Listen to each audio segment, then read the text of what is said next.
નમસ્તે દોસ્તો, હું છું ગોપાલ ઇટાલિયા. આજે 21મી જુલાઈ 2025નો દિવસ છે, સોમવાર છે. આજે સવારથી હું, અમારા હરેશભાઈ અને અમારા જયસુખભાઈ અમે નક્કી કર્યું કે આપણે વિસાવદરની સરકારી જે હોસ્પિટલ છે, અત્યાર સુધી તો એ CHC હતી, કોમ્યુનિટી હેલ્થ સેન્ટર હતું. હવે પછી એને SDH એટલે કે સબ ડિસ્ટ્રિક્ટ હોસ્પિટલમાં કન્વર્ટ થવાની છે. આજે અહીંયા હું આવ્યો અને મેં લગભગ આખી હોસ્પિટલના બધા જ સુવિધા, બધા જ વિભાગની રૂબરૂ મુલાકાત લીધી છે. આ દરમિયાન બે અતિ ગંભીર બાબત મને જાણવા મળી છે અને એના માટે લોકોએ પોતાનો આત્મા જગાડવો પડશે કે આટલી હદે સરકાર આપણી યારે ખોટું કામ કરી રહી છે, સરકાર આપણને લૂંટી રહી છે, સરકાર આપણી સાથે છેતરપિંડી કરે છે, ગરીબ માણસોનું લોહી ચૂસે છે અને આપણને ખબર જ નથી કે આપણી યારે સરકાર શું કરી રહી છે. આજે હું જ્યારે હોસ્પિટલમાં આવ્યો તો બે અત્યંત ગંભીર ભ્રષ્ટાચારની બાબત મારી સામે આવી છે. એક સારી બાબત એ છે કે સ્ટાફમાં જેટલા પણ લોકો છે અહીંયા, ડૉક્ટરોથી લઈ બધા સારા માણસો છે, યંગ છે, ભણેલા છે, થોડા ઘણા પોતાની રીતે મહેનતુ છે, સારી રીતે કામ કરવાની એમની ભાવના પણ છે. ક્યાંક સરકારી તંત્રની મર્યાદાના કારણે એ લોકો કેટલાક કામ ઈચ્છે તો પણ ન થઈ શકતા હોય, એ અલગ વિષય છે. બે મોટા ભ્રષ્ટાચારમાં એક બાબત, આપણી ડાયરી લાવો, કે મેં લખી લીધું છે બધું, કે મોટાભાગના સરકારી દવાખાનાની અંદર દવા નથી હોતી. મોટાભાગનો સૌથી મોટો આખા ગુજરાતનો પ્રશ્ન એ છે કે સરકારી હોસ્પિટલમાં જાઓ એટલે તમને દવા મળે નહીં, અથવા લખી આપે ને તમારે બહારના દવાખાનામાં જ દવા લેવાની હોય છે. એટલે મેં આજે જે કાંઈ સ્ટાફ હતા બધી સાથે ઘણા બધા પ્રશ્નો કર્યા, કેમ કે અહીંયા આવતા પહેલા મેં ઘણો બધો અભ્યાસ કર્યો, ચર્ચા કરી, કેટલાક ડૉક્ટરોને પૂછ્યું કે હું દવાખાનાની વિઝિટમાં જાઉં તો મારે શું શું કાળજી લેવી જોઈએ વગેરે. એક બહુ મહત્વનો ગંભીર વિષય એવો છે કે સરકારી તંત્રની અંદર દવા ખરીદવાની જે પ્રક્રિયા છે એની અંદર અબજો રૂપિયાનો ભ્રષ્ટાચાર સરકાર કરે છે. કેવી રીતે? જેમ કે આ વિસાવદરની હોસ્પિટલ છે, સરકાર એવું કહે છે કે વિસાવદરની તાલુકા આખાની જે હોસ્પિટલ છે એણે આખા વર્ષ દરમિયાન જેટલી દવાની જરૂર પડશે, દવાની અનેક પ્રકારની કેટેગરી હોય, તાવની, ઉધરસની, શરદીની, સર્જરીની, બાળકોની, પુરુષોની, વડીલોની, ગાયનેકની દવાઓ, ઓર્થોપેડિકની દવાઓ, સાપ કરડ્યો હોય, ઇલેક્ટ્રિક શોર્ટ લાગ્યો હોય, જથ્થાબંધ કેટેગરીની દવાઓ છે. સરકારની નીતિ એવી છે કે સરકારની એક GMSCL કંપની છે, જે સરકારી કંપની છે જે દવા અને મેડિકલ સાધનો ખરીદવાનું કામ કરે છે. આ કંપની પાસે આખા વર્ષમાં એક જ વખત તમારે દવા મંગાવવાની. એટલે ઉદાહરણ તરીકે તાવની દવા પેરાસિટામોલ આવતી હોય તો અહીંના જે મુખ્ય ડોક્ટર છે એને સરકાર પાસે આખા વર્ષનો સ્ટોક એક જ વખતમાં મંગાવી લેવાનો કે કેટલી દવા જોશે, તો અહીંથી લખીને મોકલે કે ભાઈ આખા વર્ષમાં મારે 10 લાખ પેરાસિટામોલ ટેબ્લેટ જોશે, એટલે અહીંથી 10 લાખની માંગણી આવી, બીજા તાલુકામાંથી 10 લાખની, ત્રીજામાંથી 10 લાખની. ઉપર જ્યારે ગાંધીનગરમાં જ્યારે આ GMSCL કંપનીમાં જાય છે ત્યારે એ દવાનો આંકડો થઈ જાય છે કરોડોમાં. 100 કરોડ ટેબ્લેટ, 200 કરોડ ટેબ્લેટ, 400 કરોડ ટેબ્લેટમાં એ આંકડો થઈ જતો હોય છે. આનાથી પ્રોબ્લેમ શું થાય છે? બે પ્રોબ્લેમ થાય છે કે કઈ દવાની કેટલી જરૂર પડશે એ દર 2 મહિને 3 મહિને એસેસમેન્ટ થવું જોઈએ, કેમ કે જેમ ઋતુ બદલાય, જેમ આબોહવા બદલાય, જે કોઈ વાયરસ ફેલાણો, કોઈ અટક્યો, એવી પ્રકારે રોગ આવતા હોય ને એવી પ્રકારે રોગ જતા હોય. આખા વર્ષમાં એક સાથે દવા મંગાવી લેવામાં આવે અને જો એ દવા એક્સપાયર્ડ થઈ જાય તો એક્સપાયર દવાનો ખર્ચો જે છે એ અહીંના ડોક્ટરોએ ભોગવવાનો. આ સૌથી મોટો ભ્રષ્ટાચાર છે કે સરકારી દવામાં 10 લાખ પેરાસિટામોલ ડોક્ટરે મંગાવી લીધી અને 5 લાખ જ પેરાસિટામોલ વપરાય તો બાકીની 5 લાખ તો એક્સપાયર થઈ જવાની. તો એક્સપાયર દવા પાછી નથી મોકલી શકતા, એના પૈસા ડોક્ટરે, અહીંના મેન ડોક્ટર જે હોય, સુપ્રિન્ટેન્ડન્ટ હોય, RMO હોય, એને ભરવા પડે છે. હવે પોતે પૈસા ન ભરવા પડે એક્સપાયરી દવાના, એટલે શું કરશે? થોડીક ઓછી દવા મગાવશે. ઓછી મગાવશે એટલે અહીંયા ડોક્ટરોને દવા મળશે નહીં. સરકાર હાથે કરીને શું કામ એવો કાયદો લાવ્યા કે ભાઈ એક સાથે જથ્થાબંધ દવા મગાવી લેવાની? સરકાર એવો નિયમ કેમ નથી બનાવતી કે દર 3 મહિને તમારે જે દવા વધારે જોતી હોય એ આવતા 3 મહિનાના સ્ટોકમાં વધુ મગાવી લેવાની, અને જે દવા ઓછી જોતી હોય એ નવા 3 મહિનાના સ્ટોકમાં ઓછી મગાવવાની. 3 મહિનામાં જે દવા મગાવી છે 3 મહિનાના અંતે વધી હોય તો તરત પાછી આપી દેવાની. જે દવાખાનામાં જોતી હોય, બીજા કોઈ દવાખાનામાં એ દવાની જરૂર હોય તો ત્યાં સપ્લાય થઈ જશે અને અહીંયા નવી આવશે. તો દવા ખરીદવાની સિસ્ટમ જો દર 3 મહિનાના આધાર ઉપર કરવામાં આવે તો બહુ સારું થાય. પણ દર 3 મહિનાના બદલે દર આખા વર્ષની એક સાથે દવા શું કામ મગાવવામાં આવે છે? એક દવાખાનામાં લગભગ કોમ્યુનિટી હેલ્થ સેન્ટર છે એટલે 1000 પ્રકારની દવાઓ આવતી, 1000 પ્રકારની. નાના બાળકોની 100 પ્રકારની દવા, મહિલાની 100 પ્રકારની દવા, પુરુષની 100 પ્રકારની દવા, હાડકાની 100 પ્રકારની દવા હોય, આંખની દવા, નાકની દવા, 100 પ્રકારની દવા. તો કોઈ એક દવાખાનામાં 1000 પ્રકારની દવાઓ આવતી હોય, જેમાં લિક્વિડ ફોર્મમાં આવતી હોય, ટેબ્લેટ ફોર્મમાં આવતી હોય, કેપ્સ્યુલ ફોર્મમાં આવતી હોય. કરોડોનું બજેટ બને છે આ દવા ખરીદવાનું. કરોડો રૂપિયાની દવા ખોટે ખોટી ખરીદાય છે, ખોટે ખોટી આવે છે, ભ્રષ્ટાચાર થાય છે, અને સામાન્ય માણસને તાવની ટીકડી દવાખાના મફત નથી મળતી. આજે હું દવાખાનામાં આવ્યો તો મને આ મુદ્દો જાણવા મળ્યો કે દવા ખરીદીની અંદર કરોડો રૂપિયાનું કૌભાંડ GMSCL કંપનીના માધ્યમથી થઈ રહ્યું છે, અને અંતમાં કોઈ પણ વ્યક્તિને સામાન્ય જે દવાઓ હોય એ મળતી નથી. આ સિવાય બીજા 2 મહત્વના કૌભાંડ, કેમ કે આ આખા ગુજરાતમાં હાલે છે. ગોપાલ ઇટાલિયા ધારાસભ્ય છે, પણ એના એકલાથી કંઈક બદલાઈ નહીં જાય. લોકોએ પોતાનો આત્મા જગાડવો પડશે કે તમારી હારે આટલું બધું ખોટું થઈ રહ્યું છે, તમને સરકાર લૂંટી રહી છે અને તમને ખબર નથી, તમારો આત્મા ક્યારે જાગશે. બીજું એક બહુ મહત્વની ગંભીર બાબત મારી સામે આવી છે, જે મેં લખી લીધી છે, કે આપણે PMJY ના કાર્ડ નીકળે છે, પ્રધાનમંત્રી જન આરોગ્ય યોજનાના કાર્ડ નીકળે છે. આ કાર્ડની અંદર આ પકડી રાખો તો અત્યાર સુધી એવું હતું કે આ કાર્ડમાં મોટી મોટી સર્જરીઓ, માનો કે શરૂઆત થઈ જ્યારે પ્રધાનમંત્રી જન આરોગ્ય યોજનાની, આ ગુજરાતનું સૌથી મોટું અબજો રૂપિયાનું કૌભાંડ છે, જે આજે મને અહીંથી જાણ થઈ. હું શું કરી શકીશ? હું ગુજરાતના મુખ્યમંત્રીને કહીશ, કે આરોગ્ય મંત્રીને કહીશ, કે આરોગ્ય સચિવને કહીશ, પણ એ જ બધાનો આમાં કટકી આવતી હશે તો એ મારી વાત થોડા સાંભળશે. હું ભલે ધારાસભ્ય હોઉં, જનતાની આંખ ખુલવી જોઈએ, જનતાને પોતાને ખબર હોવી જોઈએ કે તમારા ખિસ્સામાંથી પૈસા કાઢી જાય છે. PMJY કાર્ડ જે છે એની શરૂઆત જ્યારે થઈ ત્યારે એ શરૂઆત એટલા માટે થઈ હતી કે જીવનમાં આકસ્મિક કોઈ મોટો ખર્ચો આવી જાય, 5 લાખનો ખર્ચો આવી જાય જીવનમાં, અચાનક કોઈ મોટું ઓપરેશન કરાવવું પડે, માણસના ખિસ્સામાં પૈસા ન હોય, તો સરકાર એને 5 લાખની વેલિડિટી વાળું કાર્ડ આપે.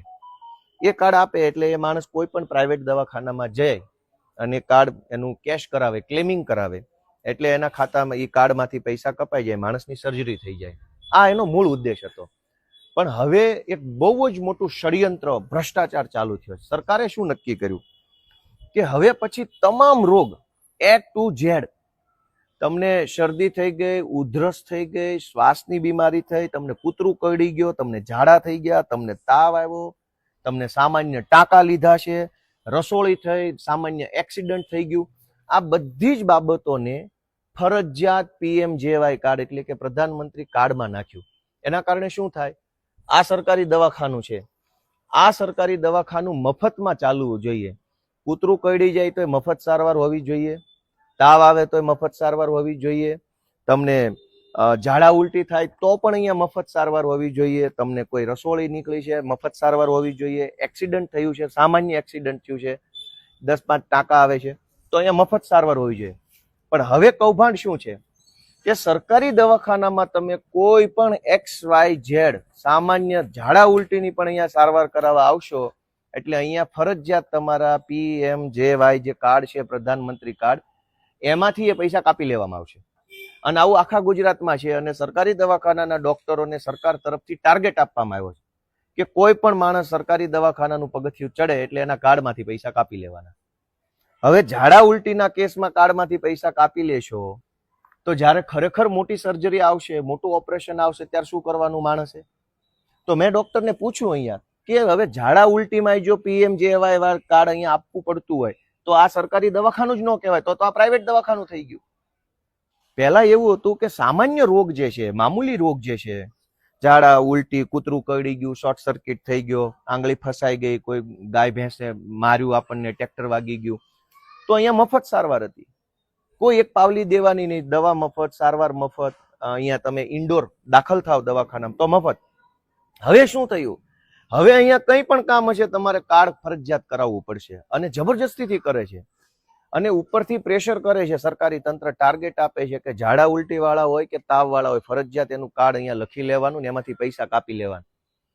હવે તો પ્રાઇવેટ દવાખાનામાં જાઓ 300 રૂપિયામાં તાવની દવા મળતી હોય, અહીંયા આવો ને સરકારી કાર્ડમાંથી 2000 કાપી લેશે. અને એ બધા જ કાપેલા પૈસા ક્યાં જાય છે? 5 લાખનું એક કાર્ડ, 5 લાખનું બીજું કાર્ડ. હવે અહીંયા અત્યારે હું જયારે અહીંયા આવ્યો તો સાહેબે મને એવું કીધું 54 લોકોની OPD થઈ. બરાબર. આજે સાહેબ એવું કીધું 54 લોકોને ચેક કર્યા. એ 54 લોકોમાંથી માનો કે 25 લોકોએ પણ તાવ હોય કે ઝાડા હોય કે ઉલટીની ફરિયાદ કરી હોય તો એ 25 લોકોના કાર્ડમાંથી પૈસા કાપી લેશે ફરજિયાત. ઓટીપી માંગશે, રજીસ્ટર. આ તો કૌભાંડ થઈ ગયું. તો પછી આ સરકારી દવાખાનું જ ન કહેવાય. જો અહીંયા પીએમજેવાય કાર્ડ આપવું પડતું હોય તો આ સરકારી દવાખાનું કેવી રીતે છે? અને ઝાડા ઉલટીમાં કાર્ડ કાપી લેવાનું. એના માટે સરકારમાંથી આખા ગુજરાતમાં ટાર્ગેટ આપવામાં આવ્યો છે. સરકારી તંત્ર, સરકારી ડોક્ટરોને પ્રેશરમાં મૂકવામાં આવ્યા છે કે તમે આ નહીં કરો તો આમ કરીશ, તેમ કરીશ. ટાર્ગેટ કેમ પૂરો નથી થતો? કેમ 20 કાર્ડ, કેમ 30 કાર્ડ? એક ત્રીજું કૌભાંડ છે, હું તમને બતાવું. આવો પાછળ આવો.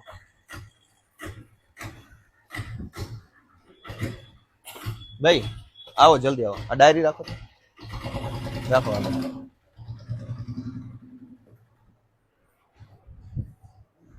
કાંઈ વાંધો નહીં. એ તો આપણે આવ્યા એટલે બધું એવું રહેવાનું જ છે.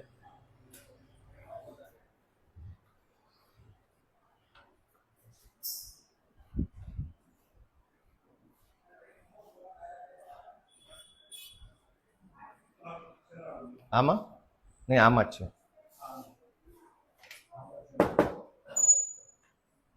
એક મિનિટ. આવું મેડમ, તમારે ઓલું મશીનનું એક જરાક જોવું છે. આવો આવો આવો.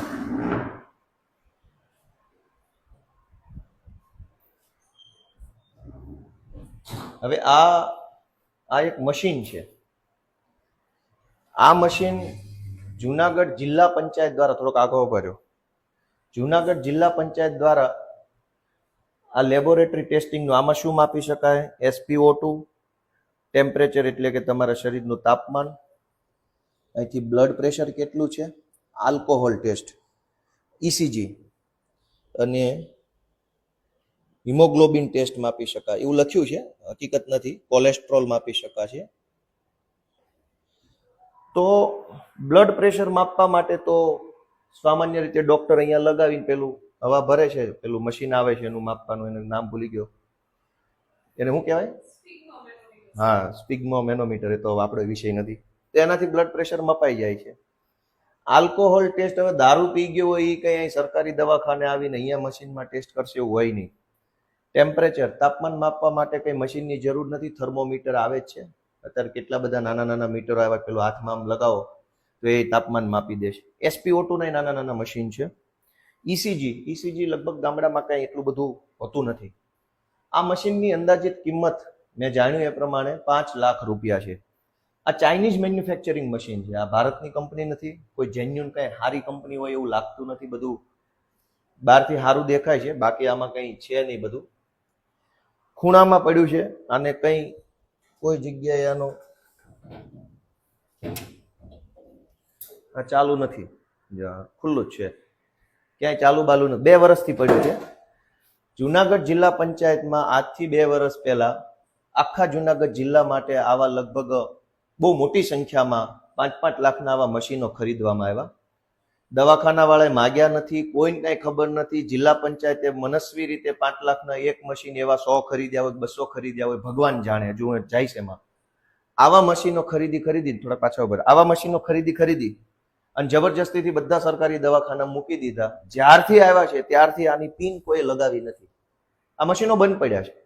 આની પાછળ કરોડો રૂપિયાનું કૌભાંડ જુનાગઢ જિલ્લા પંચાયતે આજથી 2 વર્ષ પહેલા કર્યું છે. આ મશીનનો કોઈ ફાયદો નથી, એટલા માટે કે જો કોઈ દર્દીએ ટેમ્પરેચર એટલે કે પોતાના શરીરનું તાપમાન, SpO2, ECG કે હિમોગ્લોબિન માપવું હોય તો પહેલા અહીંયા દર્દી આવવાનું, સ્ક્રીન ઉપર પોતાની ડેટા એન્ટ્રી કરવાની છે. મારું નામ આ છે, મારું ગામ આ છે, મારી ઉંમર આ છે, મોબાઈલ નંબર આ છે, એવું બધું નાખવાનું છે. પછી એના મોબાઈલમાં OTP આવશે, એ OTP અહીંયા નાખશો.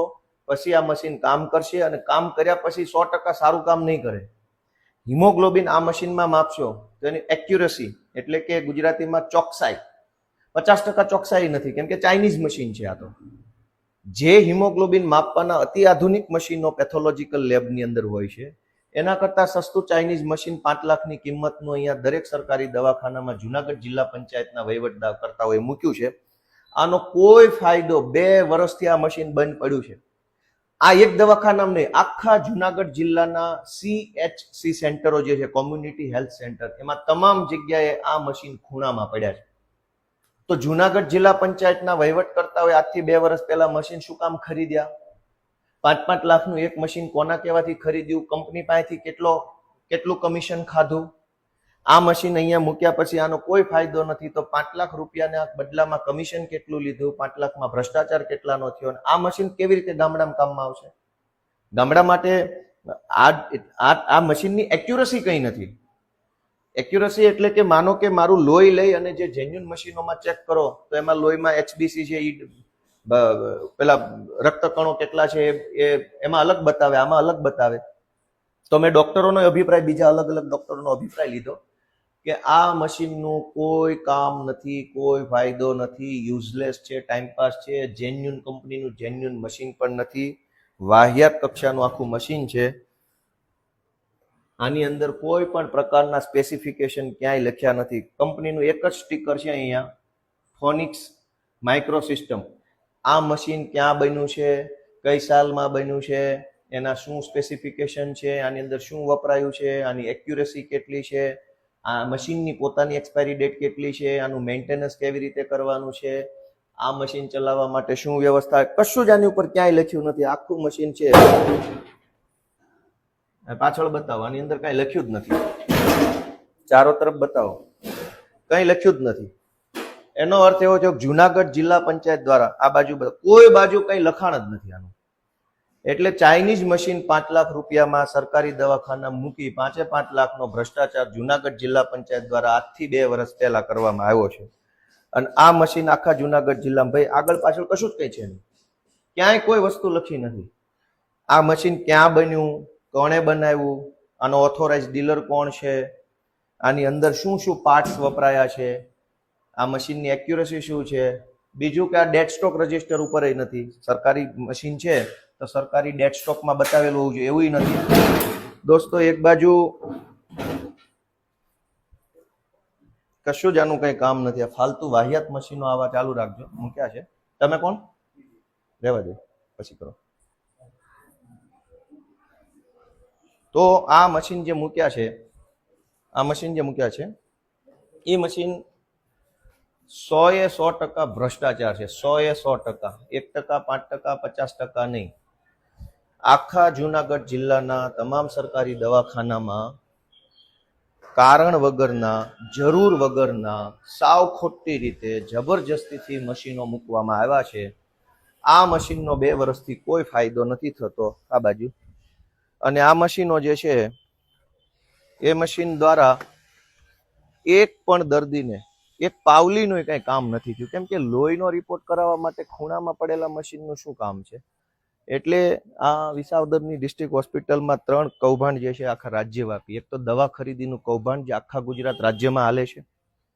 બીજું કે ઝાડા, ઉલટી, તાવ એવા કેસમાં પણ PMJY માંથી પૈસા કાપવા માટે સરકાર પ્રેશર કરે છે ને આખા ગુજરાતના સરકારી દવાખાનામાં PMJY યોજનામાંથી જ હવે ઝાડા ઉલટીની સારવાર થશે. તો પછી આ સરકારી દવાખાનું જ નથી રહ્યું.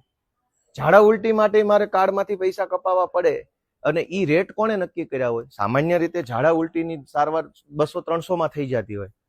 PMJY માંથી કપાવો તો 2000 રૂપિયા કપાશે અથવા 1800 કપાશે. કેમ કે ઈ રેટ તો સરકારે નક્કી કર્યા હોય કે ઝાડામાં આટલા કાપવા, ઉલટીમાં આટલા કાપવા, શ્વાસ ચડતો હોય આટલા કાપવા, આંગળીમાં ફ્રેક્ચર થયો આટલા કાપવા, ટાંકા આવે આટલા કાપવા. એ તો હજારો રૂપિયા કાપી લેશે. અને એ રૂપિયા કોણ લઈ જશે? કેમ કે પાછું દવાખાનું તો સરકારી છે, ડોક્ટરનો પગાર સરકારી છે, મશીન સરકારી, પંખો સરકારી, લાઇટ બિલ સરકારી છે, દવાઈ સરકારી છે. તો એનો અર્થ એવો છે કે સરકારે ઓલરેડી પહેલેથી દવા માટે ખર્ચો કરી લીધો છે, પંખાનો ખર્ચો કરી લીધો છે, બધી જ વસ્તુનો ખર્ચો થઈ ગયો છે. તો પછી મારી સારવાર માટે બીજા 1800 શેના કપાવાના? પ્રાઇવેટ દવાખાનામાં તો શું છે કે લાઇટ, પંખા, સ્ટાફ, દવા બધાનો ખર્ચો ચડતો હોય. મારી પાસેથી પ્રાઇવેટ ડોક્ટર જે ફી લે છે એમાંથી એનો ખર્ચો કાઢશે. આ દવાખાનામાં પહેલેથી ખર્ચો આવી ગયેલો છે, બધો જ ખર્ચો ડોક્ટરનો, પંખાનો, લાઇટનો. તો પછી હવે ઝાડા ઉલટીમાં હું જે 2000 રૂપિયા કાર્ડમાંથી કપાવીશ ઈ કોની પાસે જાય છે, ક્યાં જશે? તો એટલો મોટો ભ્રષ્ટાચાર છે. લોકોનો આત્મા જાગે એવી મારી વિનંતી છે. આવા 5 લાખનું મશીન એક કોઈ ઉપયોગ લાગ્યું તે દિવસથી આજ દિવસ સુધી સિંગલ ઉપયોગ નથી. કેમ કે ચાઇનીઝ મશીન છે, ફેક મશીન છે. ખાલી પતરાની એનું પેલું પતરાનું એનું બોક્સ છે, એનું કેબિન, પતરાની કેબિન છે, આખી એલ્યુમિનિયમ પતરાની પેલું CNC કરેલી કેબિન છે. અને એની અંદર થોડાક રમકડા છે, ડિસ્પ્લે છે, ચાલુ તો કઈ છે નહીં. આખા જુનાગઢ જિલ્લામાં, કેમ કે મેં જાણ્યું, ફોન કર્યો, બધારે વાત કરી કે આ શું છે, તો મને બધાએ કીધું કે ભાઈ આ તો કૌભાંડ છે, આમાં કશું એક પાવલીનું કામ નથી થતું. 5 લાખનું એક મશીન એવા આખા જુનાગઢમાં કેટલા છે વિચારો, CHC સેન્ટરો.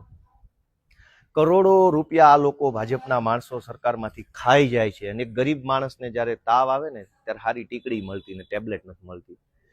હું ધારાસભ્ય છું એ અલગ વાત છે, પણ એકલાથી શું થશે? લોકોનો આત્મા ક્યારે જાગશે? તમારો આત્મા નહીં જાગે ત્યાં સુધી આટલી હદે ભ્રષ્ટાચાર થાય છે. આજે મારો જન્મદિવસ છે, પણ હું જન્મદિવસ મનાવવાની મને કોઈ અંદરથી ખુશી નથી, કે અંદરથી મને આમ નથી ચલો આજે હું ખાલી આમ વાહ વાહ થઈ જાય એવા જ પ્રોગ્રામો કરું. આજે 21મી તારીખ જુલાઈ મારો જન્મદિવસ. હું એમ ઈચ્છું છું કે જે માન સન્માન ને સુવિધા ગોપાલ ઇટાલિયન મળે છે એ જ સુવિધા ગોપાલને મત આપનાર વ્યક્તિને કેમ નહીં? જે સુવિધા મુખ્યમંત્રીને મળે છે એ જ સુવિધા મુખ્યમંત્રીને મત આપનાર વ્યક્તિને કેમ નથી મળતી? જે સુવિધા આરોગ્ય મંત્રીને મળે છે એ જ સુવિધા આરોગ્ય મંત્રીને મત આપનાર વ્યક્તિને કેમ નથી મળતી? એટલી બધી ચિંતા છે અંદરથી, એટલું બધું દુઃખ લાગે છે કે આ કોને જઈને કેવું, કોઈ સાંભળવા વાળું નથી. મિત્રો, તમારો આત્મા જગાડો એ હું તો વિનંતી કરું છું કે એટલી હદે અન્યાય થાય છે, એટલી હદે ખોટું થાય છે. ક્યારે જાગશો બધા? પોતાનો આત્મા જગાડો. વિસાવદરનો સરકારી દવાખાનાનો સ્ટાફ છે એ સજ્જન માણસો છે, પણ એ નાના કર્મચારીઓ છે. હવે એને કંઈ ખકડાવા બખડાવાનો કોઈ મતલબ જ નથી, કેમ કે સરકાર પોતે જ ચોર છે. તો સુપ્રિન્ટેન્ડન્ટને કે બીજા ડોક્ટરોને શું કહેવાનું? એ તો જાણે છે કે અમારા હાથમાં કંઈ નથી, અમે લાચાર છીએ. સરકાર અમારી પાસે દવાની ખરીદીમાં ચોરી કરાવે છે, સરકાર અમારી પાસે ઇલેક્ટ્રિફિકેશનમાં, મેન્ટેનન્સમાં, બાંધકામમાં, બધામાં ચોરી કરાવડાવે છે. સાહેબો શું કરવાના છે? જનતાનો આત્મા જાગે એવી હું તો વિનંતી કરું છું. આજે મારા જન્મદિવસ નિમિત્તે તમારો આત્મા જાગે તો કંઈક કરજો, સક્રિય બનજો, બોલજો, અવાજ ઉઠાવજો, વિરોધ કરજો એવી આશા સાથે સૌને જય જય ગરવી ગુજરાત.